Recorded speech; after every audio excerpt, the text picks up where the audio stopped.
Hello. Hello. So why have you started Art Influence? We've started Art Influence partly because the organisation that we're running has been going for a couple of decades now, and there's a lot of collated material that could be accessed by the public but needs to be brought together in one forum. What do you think the importance of having a forum, a public forum, for the art world will be? I guess the importance is to be a platform for critical debate, but also a place for research and study. What sort of critical debate? Well, a lot of the arguments that have been put forward by lecturers over the past 2 decades are quite polemical, and the articles that we're commissioning are by people with very passionate beliefs about the arts, and in that sense could also be taken as quite polemical as well. And what sort of people are you commissioning?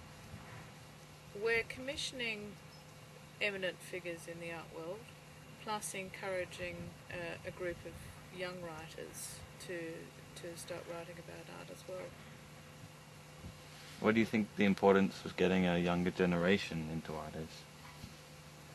Well, that's one of the main reasons of having an online magazine rather than a physical magazine, is to appeal to a younger generation, and the importance with that is that you're then talking to art students who are the future artists, and to young curators, young writers whose thoughts and ideas are being formed at the moment. So what we want to do is show that there is a different way of looking at art, talking about art and curating art than is currently happening.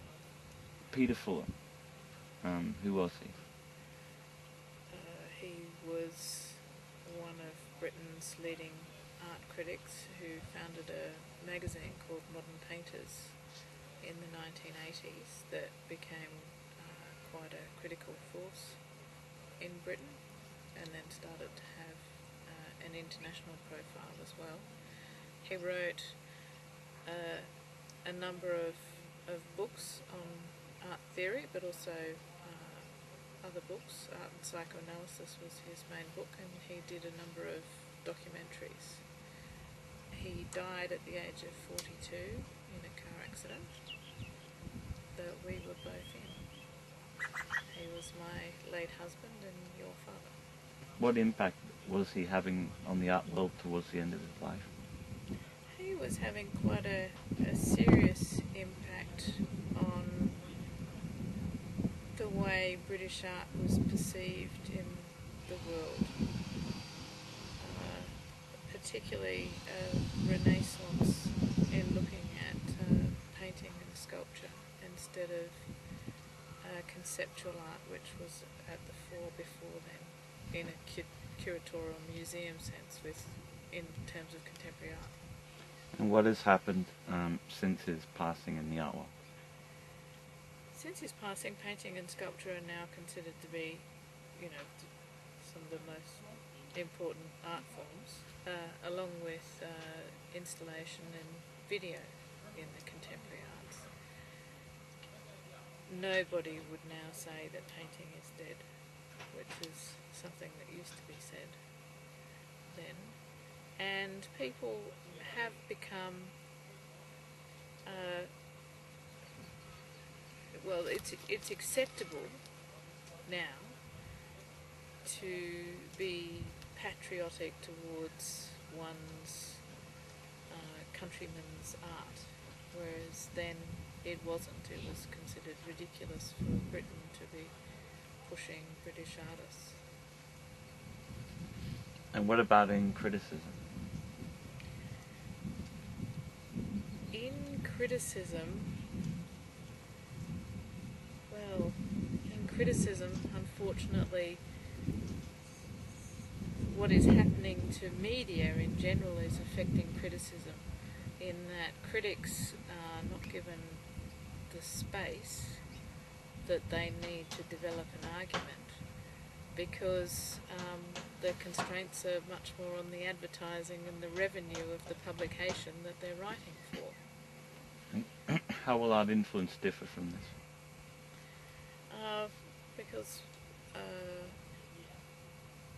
Because we're an online journal,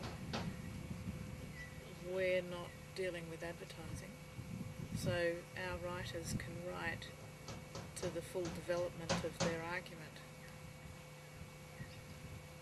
And what does the name come from?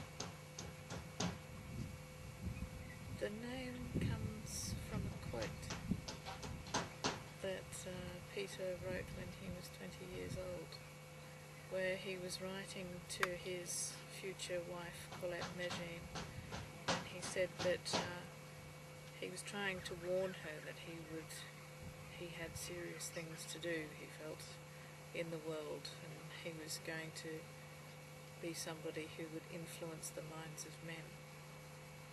And so he came up with the title of Art Influence. Do you think it will influence people? I think it definitely will, because we have so much material to gradually include on the site. Because you and your sister own the copyright, we can add anything that you feel is appropriate from Peter's own writings, speeches, documentaries, and we have 16 past lecturers who gave lectures at the Tate, the Slade, many of the Tates actually, St Ives, Liverpool, Modern Britain, and this year the lecture will be given at the Royal College of Art. So, you know, the amazing speakers we've had over the years from quite diverse backgrounds. Approximately half of them are artists, but the others are from many different fields. So we have all that to draw on, as well as commissioning new articles from people. What do you hope to change with this magazine? Well, for some time, I had felt that a single lecture wasn't really doing what I had initially set out to do with setting up the foundation. And probably when I stopped being a trustee in 1998, I'd got disillusioned with the fact that it wasn't really doing what I hoped it would do. But with the continuation of the lecture series, which is down to the Roy Oxlade and the other trustees who took over to actually have the momentum to keep it going, it's built up so much archival material that material becomes quite a very good study area. And I know that you're particularly interested in continuing the lecture, but I feel that now, with the past, with having collected so many different lecturers and lectures, with the Peter Fuller archive behind us as well, that it's not one person's voice that is now being heard, it's many. And with it being many, it should have an effect on the arts, the way the arts are viewed, and be able to be a voice. I think that's really good.